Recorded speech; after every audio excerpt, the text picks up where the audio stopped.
É isso aí, pessoal. Eu sou o Thales Vieira, esse é o Academia Nerd e estamos mais uma vez aqui no NUPEC, no Núcleo de Pesquisas em Quadrinhos, aqui na UEMS, na Universidade Estadual de Mato Grosso do Sul, em Campo Grande. E hoje vamos fazer o Nerd Orientando, volume número 4, com ele, o professor doutor Daniel Abrão. Professor, é uma honra ter o senhor aqui. Prazer, Thales. Muito obrigado, viu? Ele é um dos docentes, um dos nossos docentes aqui da Faculdade de Letras, o curso de Letras aqui, é óbvio. E eu queria agradecer a presença do senhor e já começar fazendo uma pergunta. Primeiro, se você pudesse apresentar para o pessoal que estiver nos assistindo, né? Falar um pouquinho da sua formação. Olá, pessoal. Eu sou o professor Daniel. Estou aqui na universidade já há uns 20 anos, trabalhando, sempre com literatura e as suas interfaces variadas, né? Os outros suportes, as outras artes, né? Interligadas à literatura. E tenho uma formação de pós-graduação também nessa área, né? Trabalhando com literatura brasileira, alguma também vertente de hispano-americana, espanhola, né? E outras vertentes aí, outros diálogos e interartes aí que a literatura possui. Show de bola. Professor, eu queria perguntar para você, quando foi o seu primeiro contato, primeiro interesse por quadrinhos? Bom, quadrinhos ele começou espontaneamente na minha infância. Acredito que hoje foi uma forma de me aproximar da leitura. Né? Eu tinha um hábito de ficar sentado, isolado, né? Por meio dos quadrinhos. Me chamou bastante atenção, primeiramente, os quadrinhos da Mônica, do Disney e tal, né? Mas, posteriormente, eu comecei a entrar no universo de heróis, depois o universo de heróis se transformou, né? Dos anti-heróis para as graphic novels, né? Uma série de transformações até chegar ao quadrinho adulto, de variados temas, né? Mas, primeiramente, foi na infância. Era um colecionador assíduo, tinha cada volume dentro do plástico. Comprava, minha mãe fazia compras em São Paulo, eu ia fazer compras junto com ela, escapava, uma escapada programada para visitar alguns pontos em São Paulo que tinha os quadrinhos, né? Debaixo do viaduto Santa Efigênia, por exemplo, tinha uma banquinha que você chegava lá e comprava o Heróis da TV, número 44, 32, os 60 e poucos que me faltavam, né? E aí assim eu fui completando as coleções, todas que eu tinha, e não deixava ninguém tocar muito aquilo, né? E a que me acompanhou foi depois, quando eu me transformei num professor de literatura. No começo eu não tinha feito a conexão ainda, mas posteriormente eu acabei reconhecendo que os quadrinhos foram um grande impulso, né, para me tornar leitor futuramente. É coisa que eu nem imaginava enquanto li quadrinhos. Né? Como que foi, assim, tomar o gosto pela literatura e depois encontrar uma parte da literatura que adentrou o universo dos quadrinhos? Então, Thales, o gosto pela literatura, no meu caso, né, pessoalmente, foi antes da universidade e antes até fora do curso de letras. Na verdade, eu fiz economia antes do curso de letras. E durante o curso de economia eu lia literatura o tempo inteiro. Né? Fiquei 2 anos depois que eu terminei o curso, 2 anos fora da universidade, lendo mais literatura. Tinha um grupo de amigos assim que se aproximava muito do texto literário, que a gente trocava informações, né? Mas era muito espontâneo, era algo mais de curtição mesmo. E aí, a conclusão que eu cheguei num certo momento da minha vida é que eu deveria fazer curso de letras, porque, né, tinha contemplada a literatura. Depois eu enveredei tempo de estudo literário muito para poesia.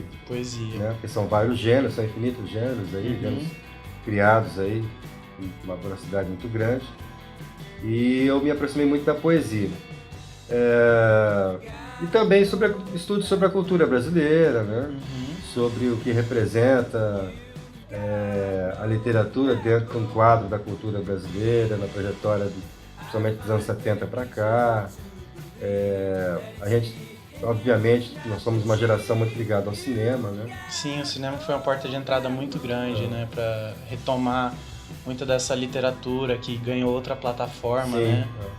E aí eu comecei a perceber que dentro da literatura, uma das vertentes possíveis dos seus relacionamentos possíveis, eram os próprios quadrinhos, né? Que já haviam se transformado, somente a partir da década de 80, em algo muito variado, tanto do ponto de vista temático quanto do ponto de vista estético, né? Com a inserção de muitos desenhistas renomados, né? Verdadeiros artistas, né? Plásticos, assim. E havia um relacionamento estreito com o universo de estudo estético que eu já fazia dentro da literatura. É lógico que o quadrinhos também, dentro dos estudiosos, aí, dos estudos universitários, ele foi ganhando um outro status, né? Não só por meio da questão cinematográfica, mas por meio da concepção, bom, primeiramente da própria transformação dos quadrinhos em algo esteticamente muito elaborado, né? E muito bonito materialmente falando, né? Os volumes, né? Depois, a própria questão da narrativa, né? A narratividade presente nos quadrinhos, os enquadramentos, né? As sequências de organização. Ganha uma força muito grande, né? Essa coisa de uso da imagem, da figura que o ilustrador cria, junto com o texto, com o enredo que ele tem que... Ao mesmo tempo que ele tem que ilustrar e criar aquele personagem, as nuances e tudo, ele também é um roteirista, né? Ele precisa fazer todo o roteiro de falas e construção da história.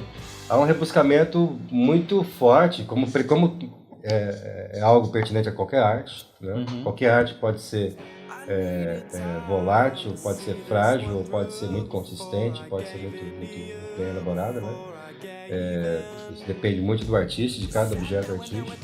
Então eu comecei a perceber, assim como outros estudiosos dentro da academia, que aquilo que nós estudávamos dentro da literatura era muito presente em qualquer arte, inclusive dentro dos quadrinhos. Cito um exemplo, por exemplo, construção de personagem, né? E dentro da construção de personagem, a questão do herói, por exemplo. É algo muito estudado dentro da literatura, né? O George Lukács, por exemplo, que é um estudioso, um livro famoso, chama-se Teoria do Romance. É um autor muito estudado para quem estuda essa narratividade, a história do romance. E ele tem uma parte muito boa da obra dele que estuda o herói, né? O herói e o herói problemático, né? Por exemplo. E os quadrinhos, ele tem uma trajetória de construção do herói diferenciada também, desde esse ícone de um herói com os valores ocidentais até o anti-herói, muito presente hoje em dia nas tramas, né? Por exemplo, Wolverine, né? Que é considerado um anti-herói. Então, né? assim, são algumas categorias dentro dos estudos literários que são muito próximas de dimensões dos quadrinhos. Ainda nos tempos de hoje, quando a gente fala em quadrinhos, as pessoas se remetem a Mônica, Mickey, heróis, né? DC, Marvel, mas um tipo de quadrinhos diferente que entra nesse universo da literatura, aí que a gente estava comentando antes de fazer aqui o programa, tem aqueles quadrinhos que eles estão trazendo essa literatura para juntar aquilo que você tinha como só na plataforma de texto ali, você tinha todo o universo para você recriar com a sua mente, né? E aí quando ele traz digamos assim, ele readapta o texto para uma história em quadrinhos, como por exemplo Grande Sertão Veredas, aí você já começa a se ater às imagens que o ilustrador faz. Você vai seguir um roteiro diferente, mas seguindo ali, né, o padrão, a história, né? Mas aí, e como que seria essa obra do... Você que provavelmente já leu, né, o Grande Sertão Veredas, a obra do Graciliano Ramos em texto, e você viu ela nos quadrinhos. Você sentiu um impacto? Como foi? Thales, é o seguinte, toda adaptação já é uma palavra muito restrita dentro desse universo de relacionamentos mútuos de vários campos estéticos. Mas todo diálogo, né, já uma palavra talvez um pouco mais ampliada, ele constitui uma obra de arte em separado, né, tem uma certa autonomia. Então quando eu tenho, por exemplo, um filme que se baseia num livro, o livro ele tem uma dimensão estética, ele tem um gênero, ele tem toda uma organização própria do seu próprio suporte. Quando esse filme ele se baseia nesse livro, ele já tem uma outra organização estética, uma outra dimensão. E às vezes ele busca dali a história, o enredo, Ele busca, por exemplo, um personagem ou outro, elementos, né? Então ele pode, a partir dali, elocubrar e fazer outras coisas, ele pode ser fiel à obra, né? Mas, em suma, eu quero dizer que são duas obras inseparáveis. São duas categorias e devem ser analisadas enquanto objetos estéticos autônomos, né? Então, eu evito muito dizer assim, esse aqui é melhor do que aquele, porque são duas coisas diferentes. Né? A experiência que eu tenho quando eu leio um romance é diferente da experiência quando eu assisto um filme ou quando eu leio um quadrinho, porque são dimensões da experiência humana diferentes. Né? Então não tem nem melhor nem pior, tem aquele objeto artístico bem feito e tem o mal feito, tem aquele que é feito nas coxas e tem aquele que tem uma elaboração, né? Seja ele da cultura de massa, seja ele da cultura erudita, seja ele cinema, artes plásticas ou não. Então, assim, quando eu li, por exemplo, essa obra né, uma adaptação, na verdade, uma releitura, né? A gente pode usar vários termos aqui. Do Guimarães Rosa, eu procurei ver ela enquanto ela mesma, não se ela é fiel à obra, porque nenhum artista ele tem que ser fiel exatamente à obra que se baseia. Até porque a releitura ela é isso, é você se reapropriar do outro e trazer algo diferente. Né? O que a gente faz, por exemplo, dentro de uma dimensão escolar, até às vezes dentro da própria universidade, é intensificar, ilustrar, enriquecer o universo de um livro que a gente passa em sala de aula. Mas ele não substitui, ele é uma outra arte. Sim, outra arte. E ele só soma. Substituir não, ele não é de subtrair, ele é de somar. Né?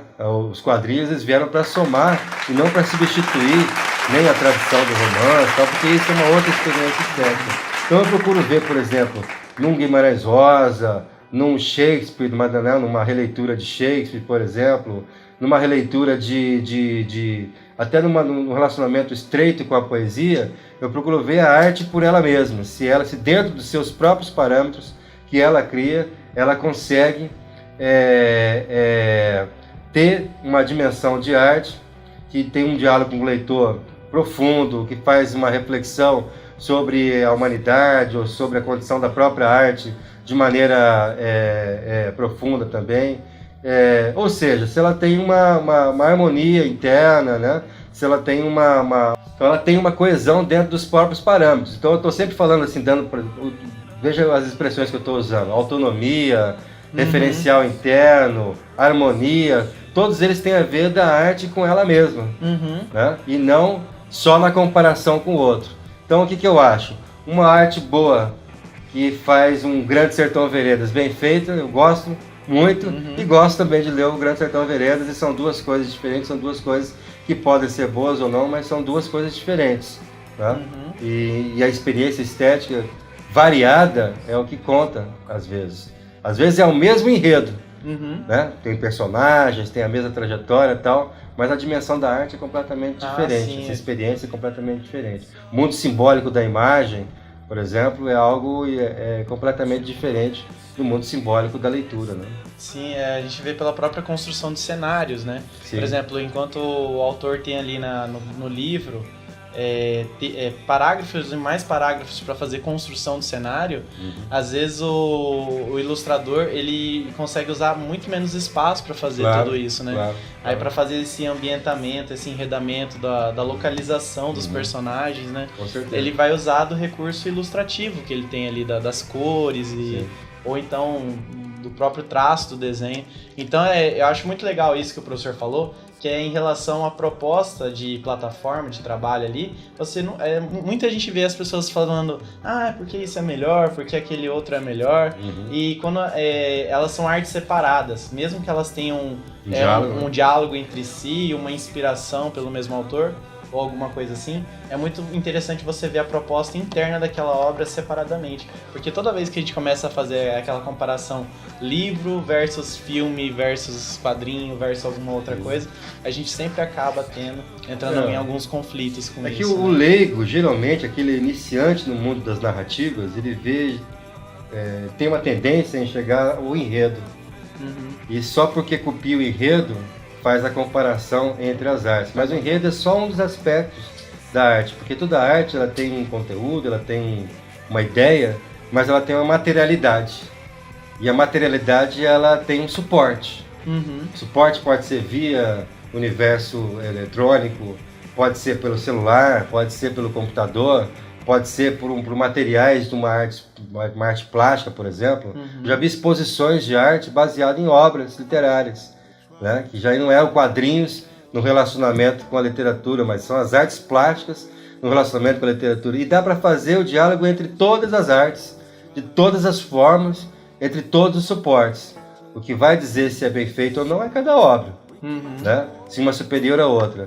O que eu digo é que quem gosta de arte, quem gosta desse universo da narrativa, ele vai querer curtir todas. Ah, sim. Ele vai querer curtir todas, sem substituir uma pela outra.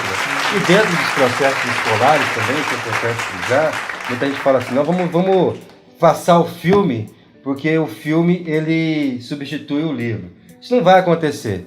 O filme ele vai instigar a leitura do livro, né? Ele tem o mesmo enredo que o livro, mas é uma outra dimensão estética, uma outra experiência.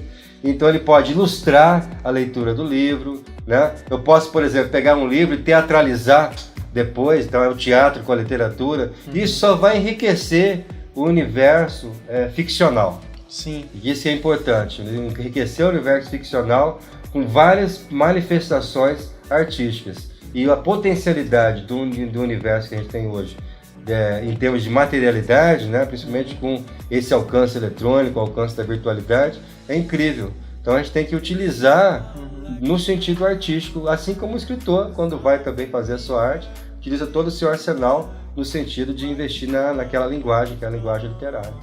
Bom, pessoal, eu quero agradecer aqui o professor Daniel pela aula que ele deu pra gente aqui sobre essa, digamos assim, esse elo, esse diálogo entre a literatura, os quadrinhos.